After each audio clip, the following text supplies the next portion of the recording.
¿Qué es la reforma urbana? Una de las razones por las que llegamos a donde estamos es el sueño americano. Y el sueño americano comienza con una casa en lote unifamiliar. Y vemos cómo se empiezan a generar fraccionamientos de uso exclusivamente residencial, donde cada quien tiene su casa y entra y sale manejando. El comercio generó también su propio tipo de modelo. Entonces vemos el big box shopping, centros comerciales con mucho estacionamiento, porque pues como todos llegan manejando, tenemos que tener suficiente estacionamiento disponible. Notamos que se separa con bardas de las áreas residenciales y para poder llegar de uno al otro se tenía que manejar. Por lo general ni siquiera banquetas dejábamos. Pero entonces empezamos a crecer más y más a lo que le dicen los americanos sprawl. Teníamos que manejar 20, 30 o hasta 40 minutos para llegar a cualquier lugar. Al trabajo, a la escuela, al supermercado, al gimnasio. Manejábamos a todas partes y perdíamos hasta 1 hora y media o 2 horas al día en el automóvil. Y empezamos a ver más y más carriles, periféricos, vías rápidas, puentes, segundos pisos.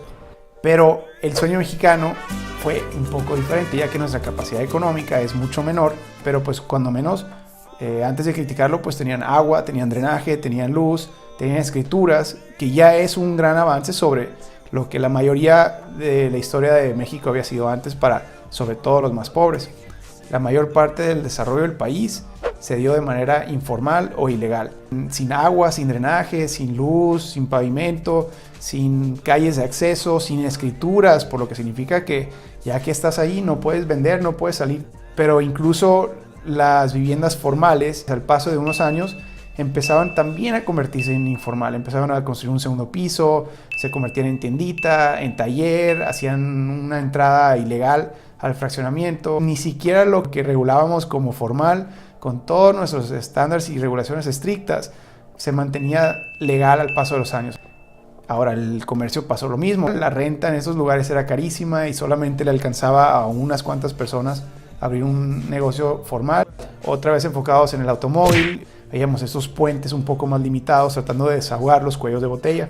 Y algunas ciudades incluso empezaron a construir segundos pisos y terceros pisos. De todos modos, a la hora pico, al paso de unos años de haberse terminado, terminaban completamente saturados, porque no hay cantidad de infraestructuras para el automóvil que vayan a resolver el problema de tráfico cuando todos tenemos que manejar de un lugar a otro. Tenemos un sistema diseñado carísimo de tanta infraestructura para automóviles. El asfalto es muy caro mantener y ciudades diseñadas exclusivamente para automóviles son carísimas. El modelo europeo es uno de arquitectura, de ciudades compactas, de ciudades caminables. Poder llegar en 5 minutos caminando al trabajo, a la escuela, a la tiendita, al café. Y lo vemos todavía en muchas ciudades europeas. Pero no nomás es exclusivo de Europa eso, sino que es el modelo que exportamos cuando empezamos a construir ciudades en América. Ese modelo se enfocaba en planear ciudades compactas, hacerlas cómodas para caminar, porque como no existían carros, no había de otra. Pero bueno, estamos en el siglo XXI y no podemos regresar al pasado, porque tenemos muchísimas tecnologías maravillosas que tenemos que integrar y una nueva manera de disfrutar las ciudades. Bueno, esa es la propuesta de la reforma urbana, agarrar lo mejor de los dos modelos para generar un nuevo modelo. Ciudades más prósperas, más sustentables, más incluyentes, más inteligentes. Debemos impulsar ciudades amigables con el emprendimiento. Debemos de impulsar la movilidad sustentable que provea diversas alternativas de transporte. Debemos procurar accesibilidad y resiliencia a través de la traza urbana.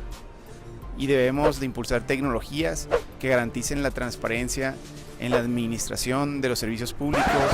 Tenemos que empezar a poner los buenos ejemplos, tenemos que empezar a innovar, porque las ciudades que teníamos estaban fracasando y no podíamos seguir el mismo camino, y eso va a convertir a nuestro país y el mundo mucho más disfrutable, pero sobre todo para las personas más pobres.